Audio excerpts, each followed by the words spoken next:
Thank you so much for being here today. I'm Amy Bryan with the Greater Columbus, Georgia Chamber of Commerce, and we are thrilled to be able to offer this webinar for you all today. It seems that change is inevitable these days, and lots going on, and we're all having to pivot in our professional lives, our personal lives, and we thought it was a great idea to offer you all some form of leadership development during this time of crisis. We've got an incredible partnership with the Leadership Institute at Columbus State University, and we're so fortunate that Shana Young, the Assistant Vice President of Leadership Development and the Executive Director of the Leadership Institute at Columbus State, to be here with us today. Shana has been, like I said, a longtime advocate of the Chamber.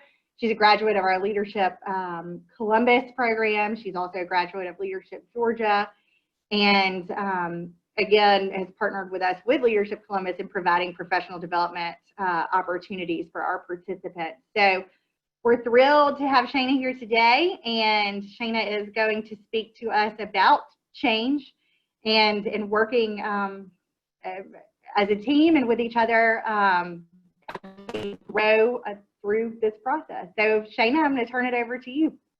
Awesome. Thank you, Amy. And hi, everybody. Thanks for joining us today at lunch.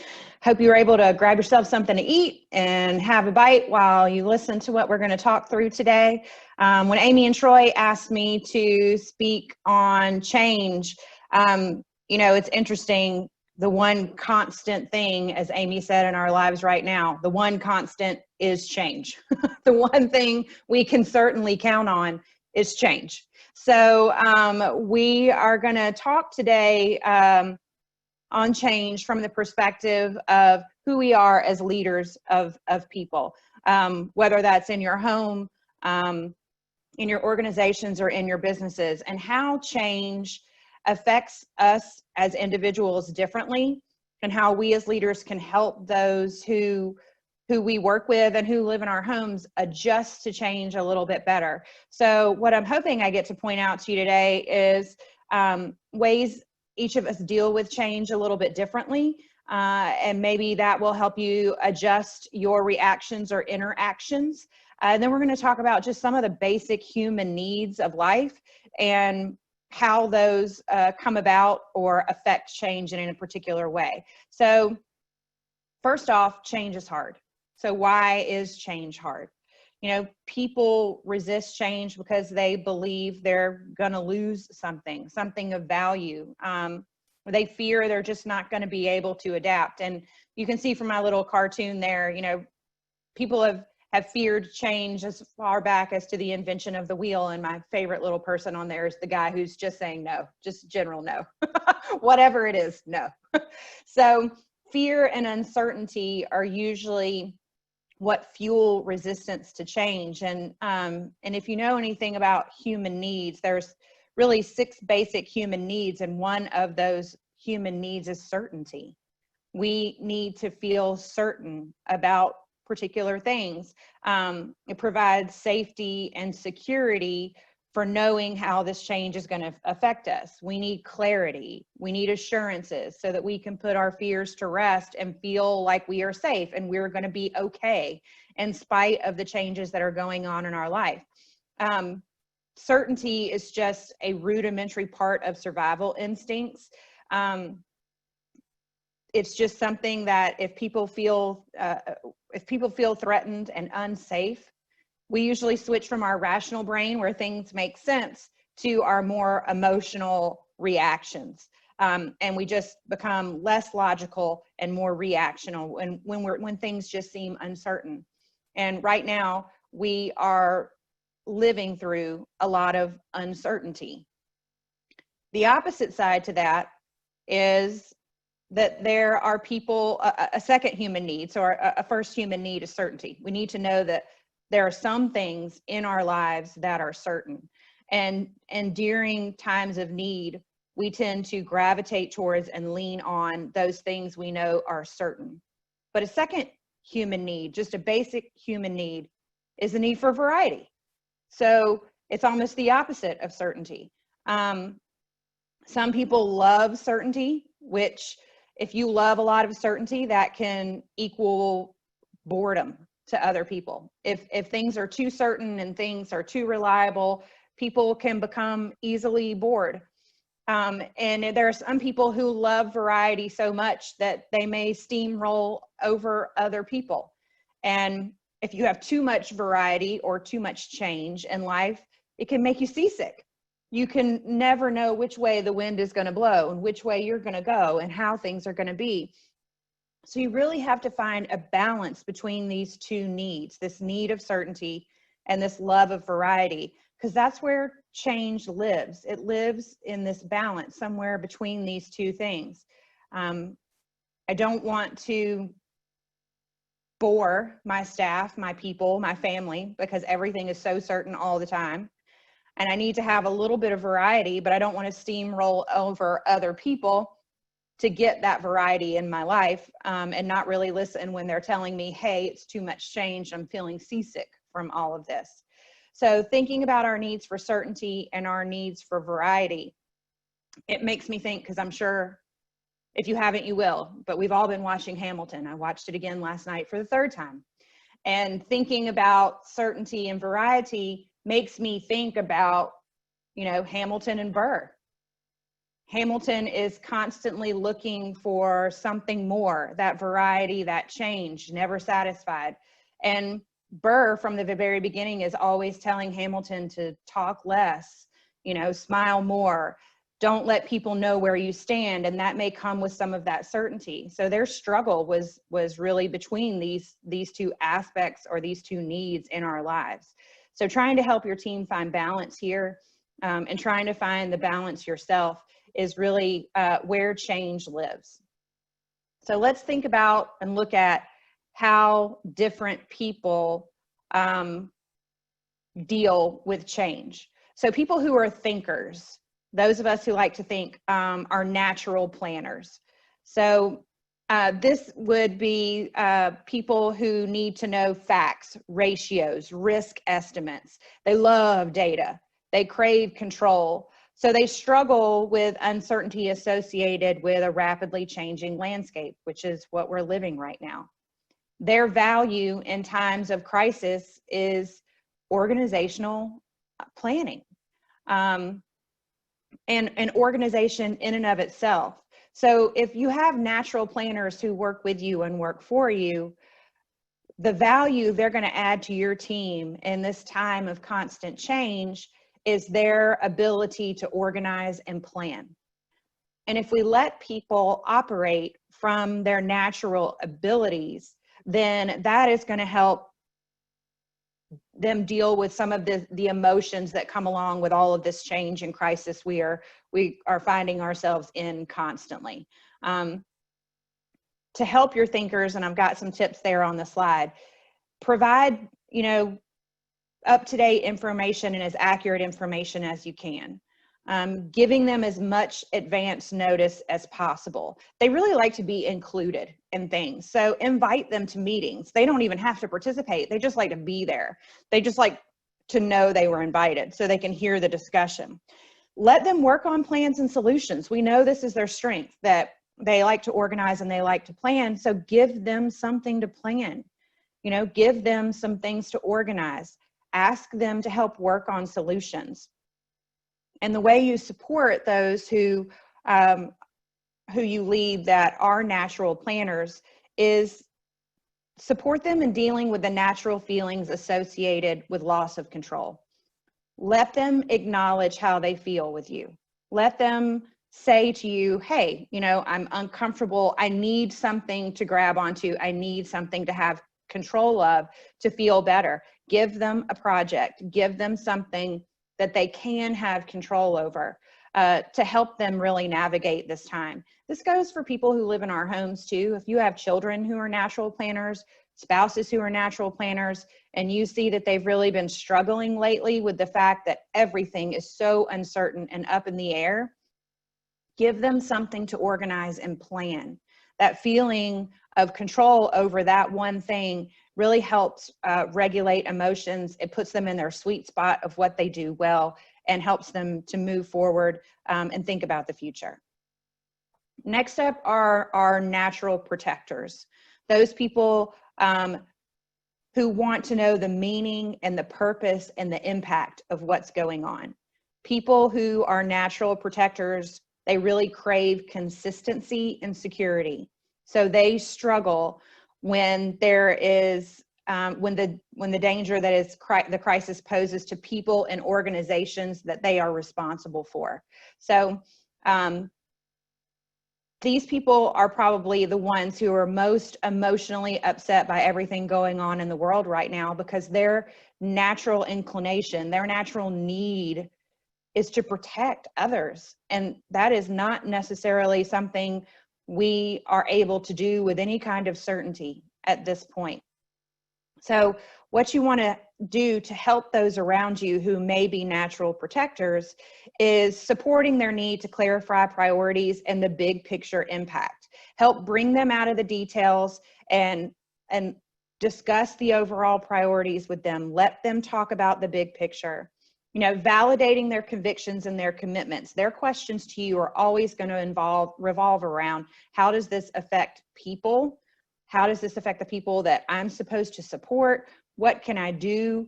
And let them know that, you know, their convictions and their commitments are just as important as they were before.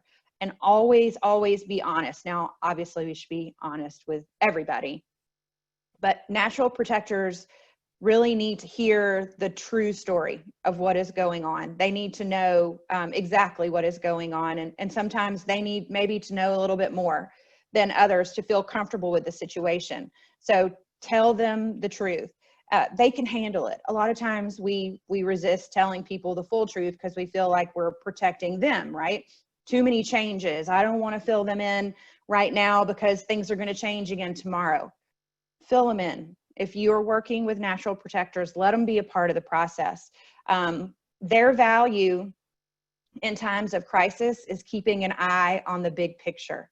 So, you know, maybe in team meetings, you allow them to be the ones that talk to everybody about where we're headed in the future or what the big picture may be. Let them contribute in that way. Supporting them by authentically experiencing the fear associated with uncertainty. Letting your team know that if they're natural protectors, it's okay to feel scared. It's okay to be nervous. That's a natural human reaction. We don't ever want to shame anybody or make them feel bad for the feelings that they have. If they're a natural protector, then it's okay to be scared of not knowing exactly what the future is, but letting them contribute to your overall team by validating that their fear is valid, that their convictions and commitments to people are valid, and helping them stay focused on that big picture. We also have natural caregivers on our teams. They want to nurture relationships and connections. They want to make sure that everyone is okay. And I know you all know who these people are, because these are the people on your team who have checked in on you throughout since you've been sent home in this particular crisis that we're in and been working from home. They're your friends who call and just check in to see how you're going. Same with your family members. They're the ones who really nurture relationships and connection, and they just want to make sure you're okay. They crave emotional connection, so they struggle and strain with crisis of uncertain when the uncertainties put on relationships or when they see other people in pain. Their value in the times of crisis is the ability to nurture others. That is their natural strength. Their ability to really do that well is a true gift. So make sure you care for your caregivers. Make sure they know you care about them. Make sure you're checking in on them and they're not the only ones who are dishing out the care. They need it too. So make sure you're telling them that you care about them. When they're sharing emotions and offering emotional support, be supportive. You know, let them know that you're there, and let them be okay with talking about how they feel during this time. I don't know how many of your employees may be isolating or have over these past couple of months isolated alone. They may have spent a lot more time alone than they ever have before. And if they're a natural caregiver, they're really missing that aspect of their lives. So if they need to talk about how they felt, it's important that you let them do that. Enlisting their support to provide nurture and comfort to those who are suffering. They're the ones who seem to know the right thing to say to others. You may let them lead a meeting where you just talk about with your team, hey, how is everybody feeling? What is everybody thinking at this point? Maybe we don't need to talk about strategy today. Maybe today we just need to talk about how we're going to lead together going forward, getting through these particular crises we're facing over and over again.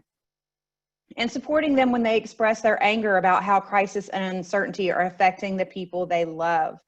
Remember, they are coming at this as people who very deeply value relationships and connection.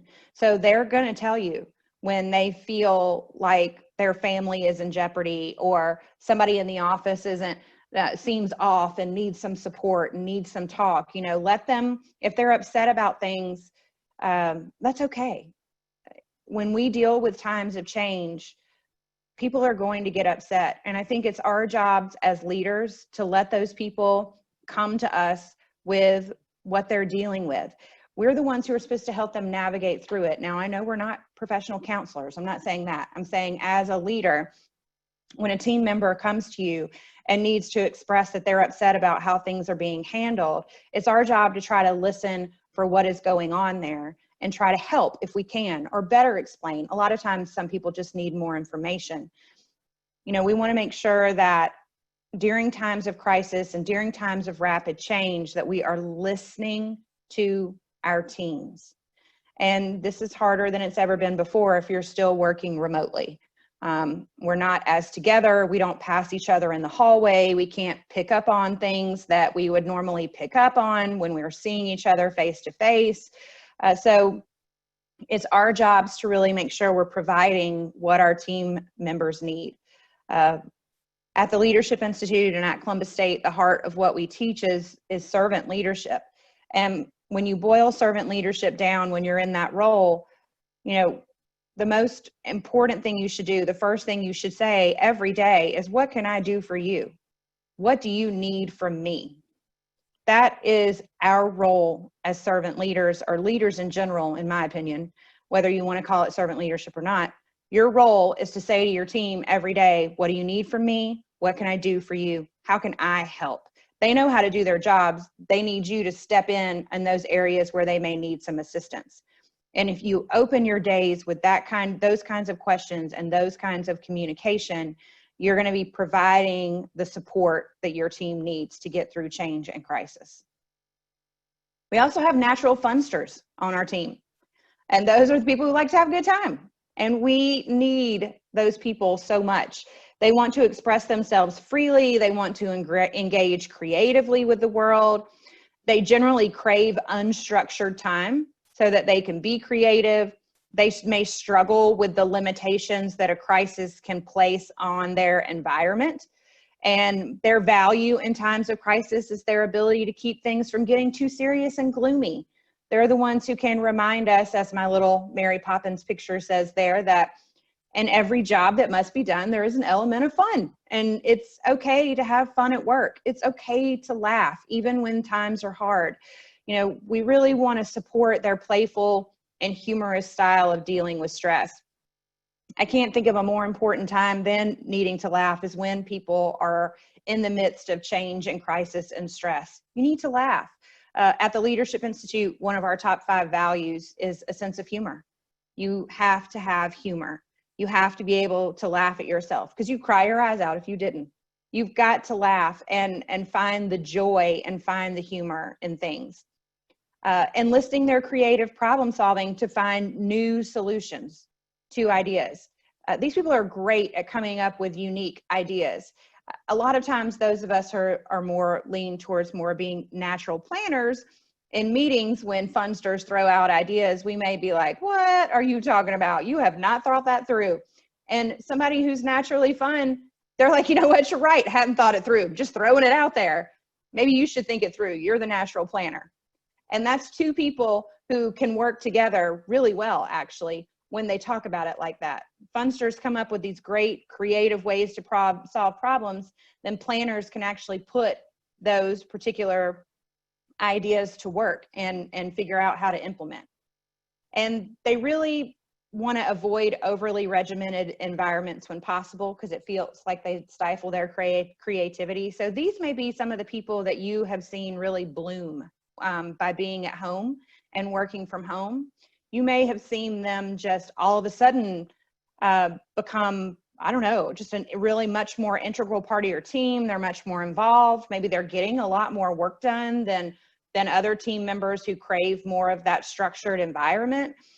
These people really kind of bloom in an environment where they aren't limited by time and they aren't limited by a lot of structure. So sometimes, you know, they may be shining for you for the first time in this change and crisis environment we're in. We also have natural dreamers, and those are people on your team that want to reflect and exercise their imaginative capabilities. They crave time and space without interruption, so that they can recharge, and they struggle with the increased social interactions that often accompany rapid change. So these are the people on your team who may just be, and I know we all have Zoom fatigue, I get it, but these are the people on your team who may really, really be fatigued with all of the constant interaction that we're having to do now that a lot of us are separated by space and time and location. They are the ones who, if you're trying to plan something fun and say, well, we're all going to get on Zoom at 5 and just have a wine down and everybody grab a glass of wine and we're just going to talk, you know, not going to do anything work related, they may be the ones who don't show up for that. They need that time to have some quiet and to recharge. Their value in times of crisis is they remain incredibly calm and they're able to imagine possibilities. So if you feel like you have some dreamers on your team or in your home, the value they're bringing at this time is they're able, if you give them the space, to really come up with some possibilities you may not have thought about. And as far as, you know, new ways of doing business, new ways of doing things, new ways of thinking, new ways of supporting and helping your team. So you may want to throw some things to them and allow them some space and quiet time to think before they come back to another Zoom meeting to present possibilities that they've come up with. We also have natural doers, and you can see that I've got a couple of pictures there that illustrate doers very well. They want to take action and they want to seize the opportunities. They crave excitement. They love to be challenged. They are generally unafraid of taking risk. So they often embrace crisis and uncertainty. So these may be those people on your team who are the variety lovers, like we talked about in the beginning, that need for variety. So they're always looking for a new way to do something. They're always looking to change something. They're always looking for something, a new product, a new service line, something we haven't done. So their value in times of crisis is their ability to see opportunity and to take decisive action. They're the ones who are able to step back and say, we need to try this, we should look at this. They're not afraid of taking those risks and failing. And so the best thing that you can do for doers in times of change is let them do some stuff. Let them try some things that maybe you haven't tried before. You know, give them some direct action.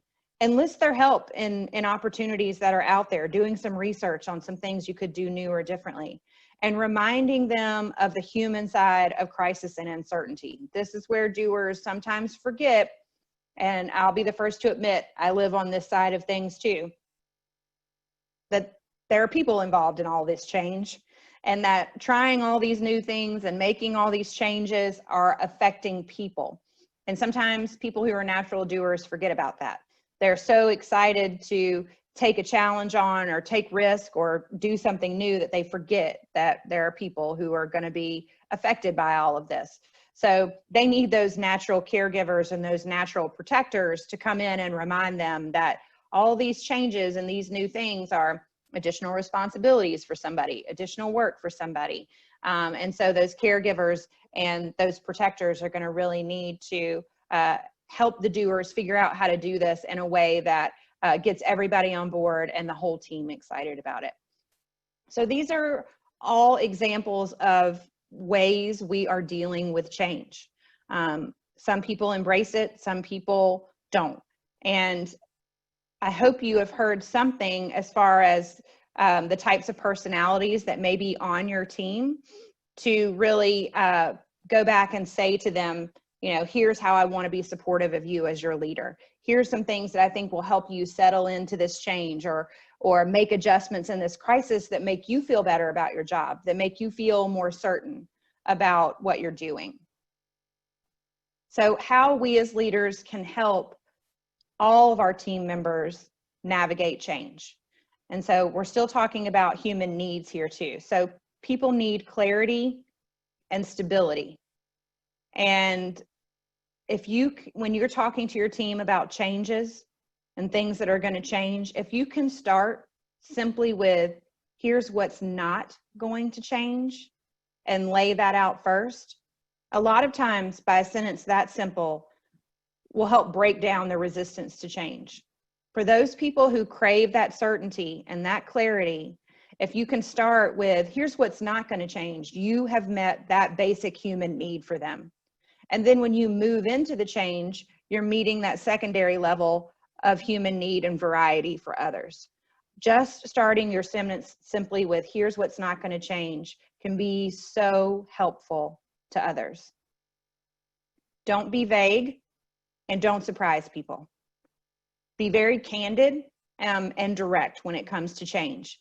And even if that's not your natural inclination, when navigating change and helping those around you navigate change, candid and directness is the most helpful thing for people.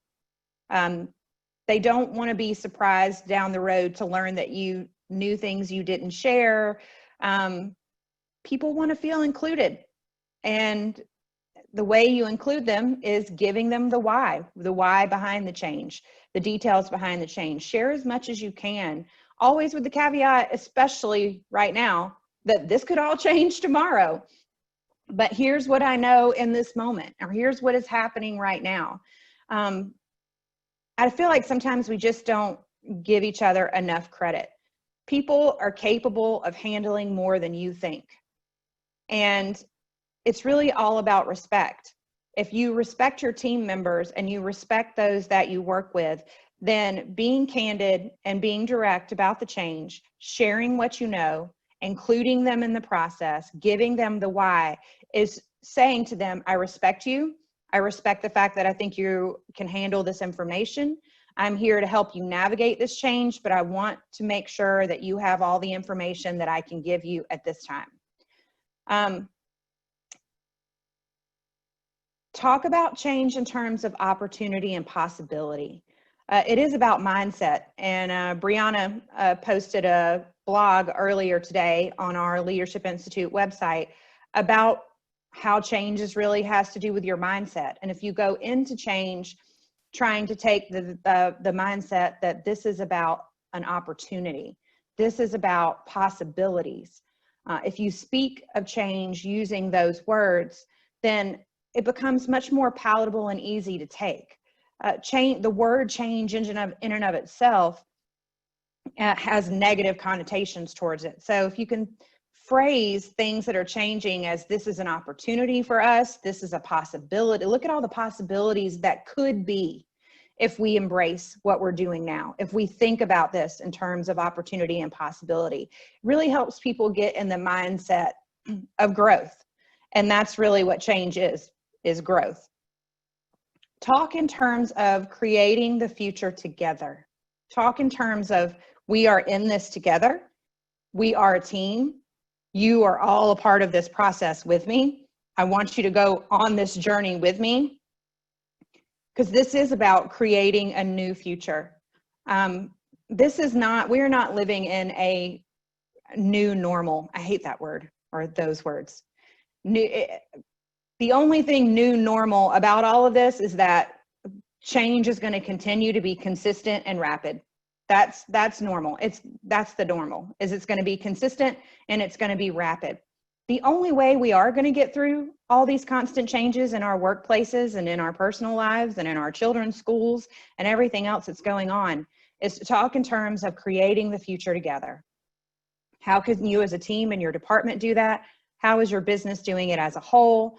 How are you doing it in your house? How are you helping those really navigate together? And growth requires change. And if you are willing to go or grow, there's a place for you in the organization where you are. I read an interesting article, and they were being very frank and saying that it's not a business's obligation to hold your job for you. It's your responsibility to let them know that you're willing to grow and that you are willing to grow as far as helping the organization. And growth requires change. You can't grow if you aren't experiencing change, developing yourself, doing something else. I mean, if you think of change in terms of growth, in terms of opportunity, in terms of possibility, it really becomes something different. Even in times as scary as for some of us as we're in right now. Remember that your attitude is going to be picked up by your team. And this is something I have to check myself on the daily. So nobody's perfect. We all have thoughts and feelings associated with any type of change within our organization. We just had a team member who was moved away from our team to a different team on campus. It wasn't what any of us wanted. It wasn't what anybody expected, but it's what happens. And so our mindset about that is, yes, we can be sad that we're not going to have her in our office space anymore. We are going to miss her personality, and she's definitely a funster and the fun that she brings to our team. But at the same time, it's important to us that in our team that we all support her in this change. It wasn't anything she was expecting either, but it is going to be an opportunity for growth for her. It's going to be an opportunity, a good career move for her, and we're all still going to be there to support her for whatever she needs, because that is what we need to do as a team. So as upset and sad as I may have been about it, which I expressed, at the same time, I also have to express to my team that this is a positive thing and that we're going to support her through this change. So I think it's important for you to be authentic and be real with your team. And at the same time, look for the opportunities and look for the possibilities that these changes are presenting. Your team knows you're human.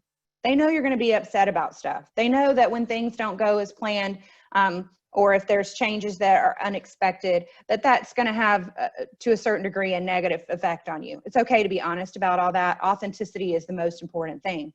But moving from that, yeah, I don't like it. Yes, it's not what we wanted. But here are the positives I'm going to find and that we should all find together is important as a leader. And also, when your team is giving you feedback, resist being defensive and try to move to asking questions instead. Anytime you present your team with change, that things are going to be different, we're going to do this now, we're not going to do this, we're going to have to, navigate our way through this new way of working and this new world of which we are living in during this crisis together. When they're giving you feedback about the change, resist saying, well, this is just the way we're going to have to do it, or being defensive about why you did this and why you did that. Instead, ask questions, probe more, ask why they're curious about that, or try to dig a little bit deeper. If you take and we're all naturally defensive on some things. If you try to take that and shift that into asking questions instead, it is a much better way for you to kind of get to the heart of what your team may really be resisting in regards to change. And it may also help you change your mindset as far as they just don't like this change and they're being resistant. Well, maybe they're not. Maybe they just have questions. And if you dig a little bit deeper, you can find your way.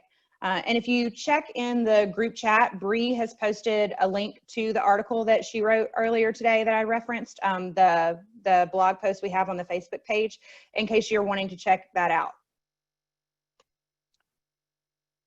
So a couple of things I want you to think about as we are going through today, and as you're navigating the current crisis and any change.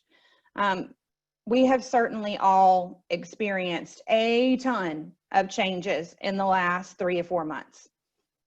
I see no end in sight to all these changes we are going through. Like we said at the beginning, the only constant right now is change.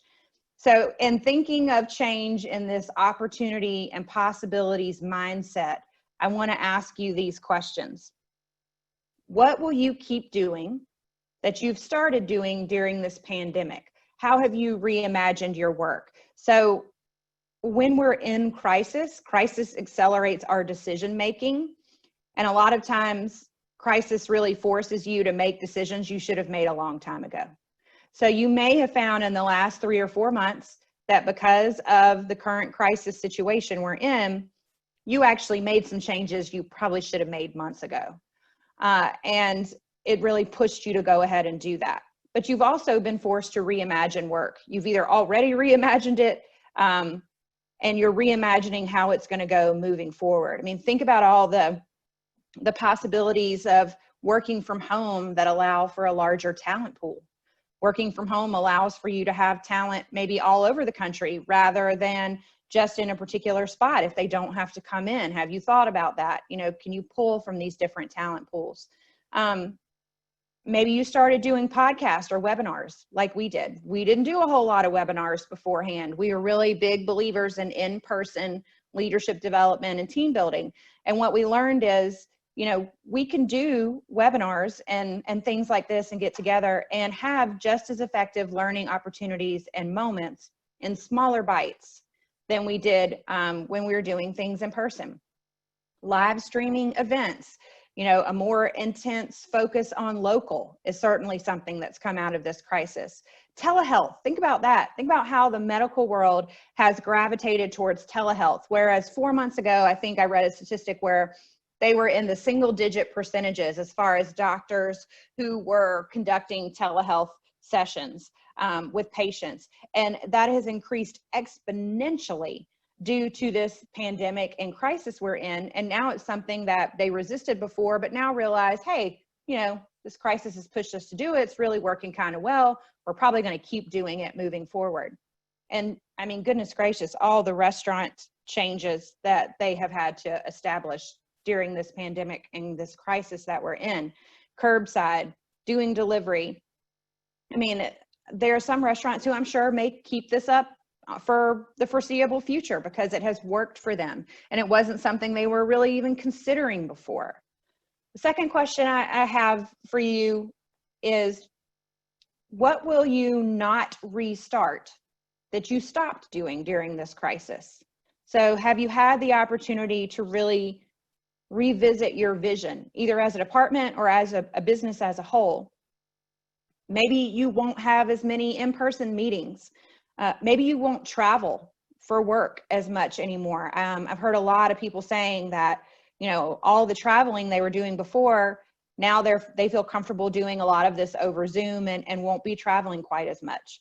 Think about the changes to brick and mortar shopping that have happened. You know, have all of these businesses have now, if they didn't have an online presence before, have certainly figured out how to make that happen now.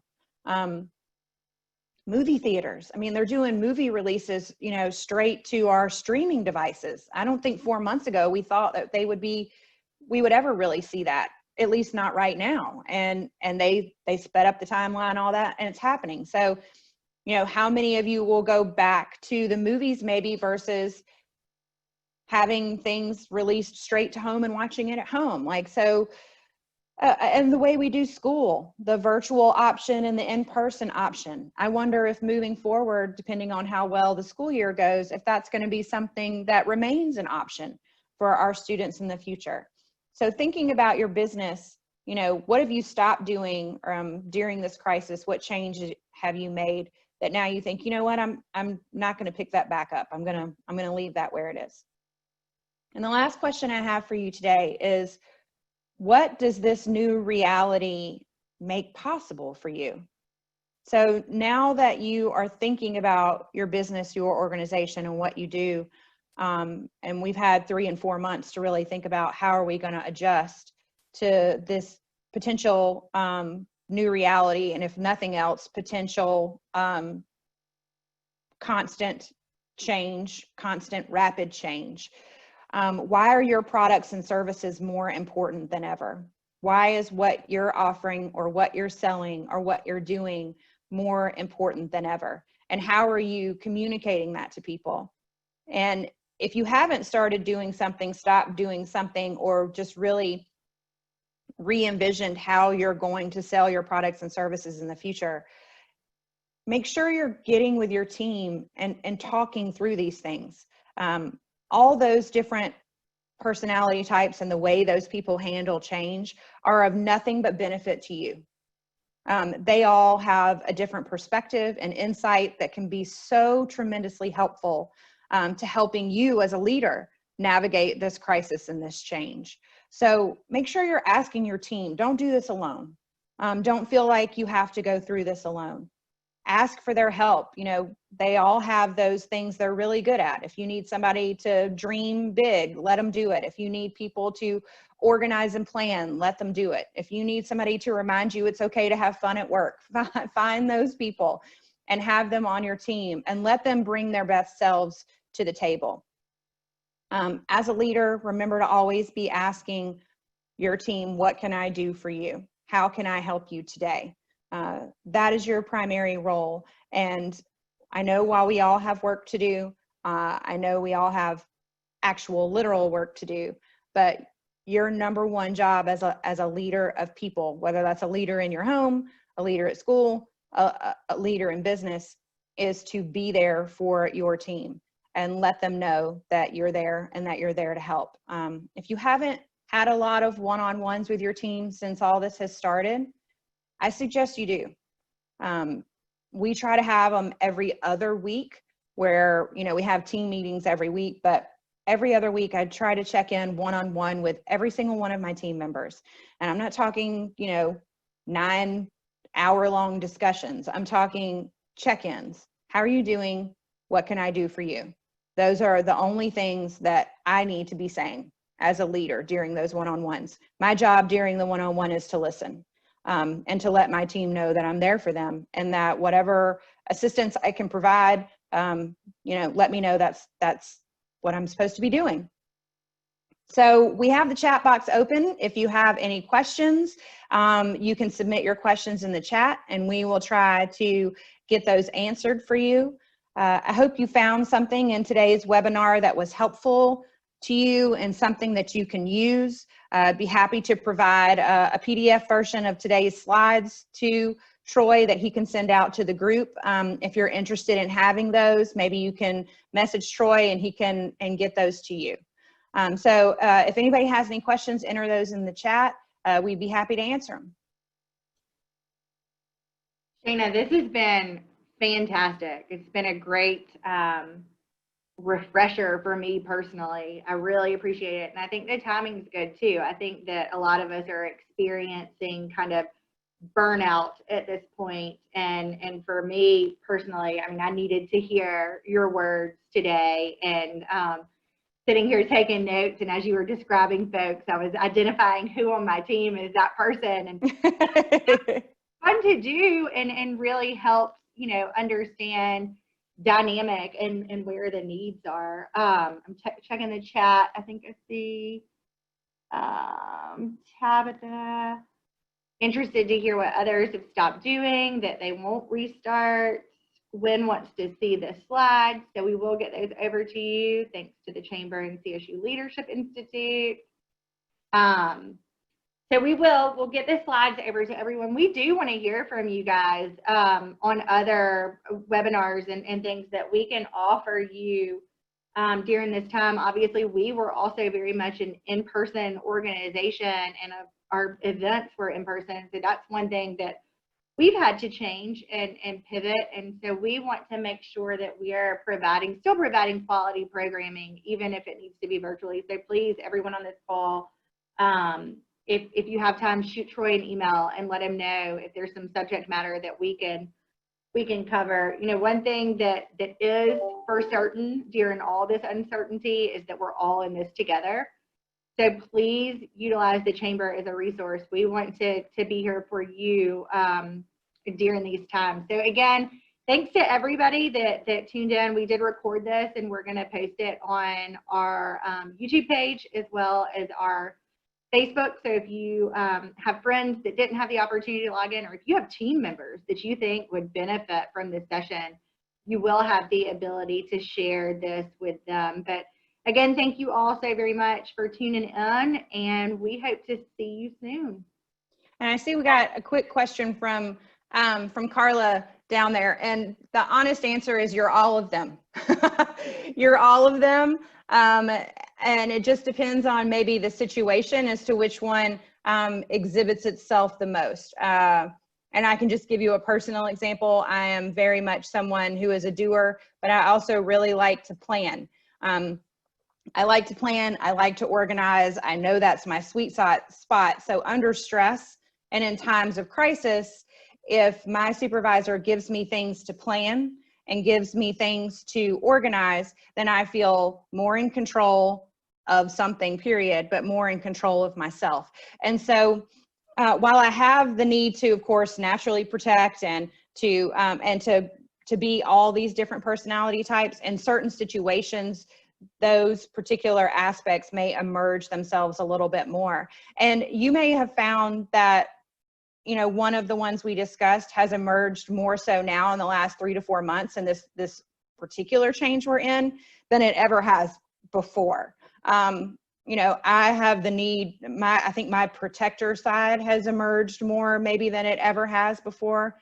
I'm a natural introvert at heart. I had no idea that I would need to see and talk to my team as much as I do. I really didn't. I thought, oh, we're going home. I was made for this. I was made to work from home and not see people. But turns out, not the case. Turns out I really need to see my team. And so that natural protector side has come out. So the short answer is we're all of them. There's no limit. And it's just that one may emerge over the other during certain times and types of crisis. Thanks, Carla, for the question. Shana, Bree, is there anything y'all want to plug that y'all have got coming up? As I mentioned on the front end of this, the Leadership Institute is a great resource, and they offer services like this to teams and organizations and businesses. And I think, you know, it's even more important now for organizations to continue to offer professional development opportunities and leadership development opportunities. So do know that the team at the Leadership Institute is a tremendous resource for things like this. And obviously it can still be done via Zoom and can be done well and very effectively. So do reach out to the team, and y'all tell us if there's anything y'all want to share that y'all got coming up. Yeah, make sure you follow us on Facebook on our Leadership Institute page.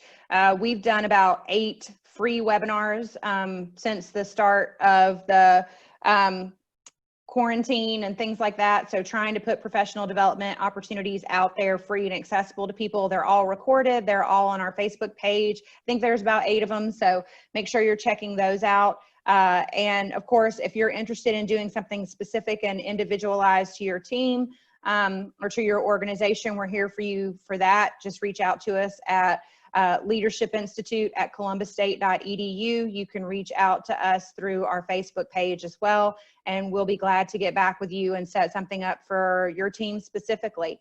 All of our resources are on our Leadership Institute website as well.